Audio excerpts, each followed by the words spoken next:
The Jubilee Party has been toying with the idea of amending the constitution to split and expand the executive since 2015, but kept it under wraps until the 2017 re-election hurdle was scaled.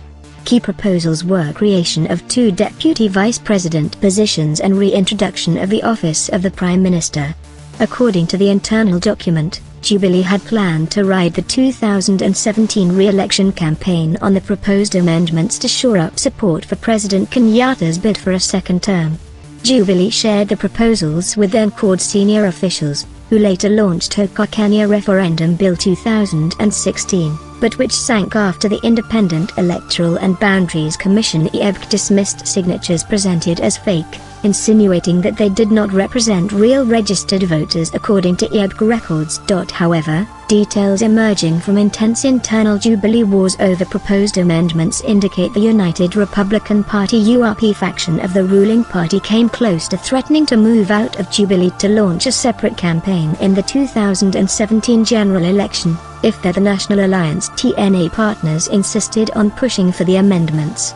The first public hint that something was afoot to amend the Supreme Law came in January 2016 when veteran political commentator Tony Gakoka showed up at a press conference with then-CORD leader, Raila Odinga, to petition him to reach out to President Kenyatta over constitutional amendments.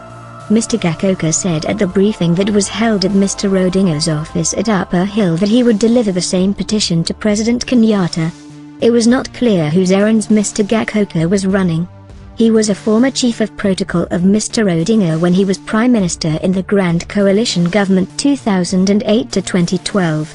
The petition addressed to Mr. Kenyatta and Mr. Odinga called for urgent consensus in public interest on need for changes in some of the constitutional, legal and administrative laws by way of a referendum, while areas in which agreement can be reached should be negotiated in the public interest by Parliament without a referendum.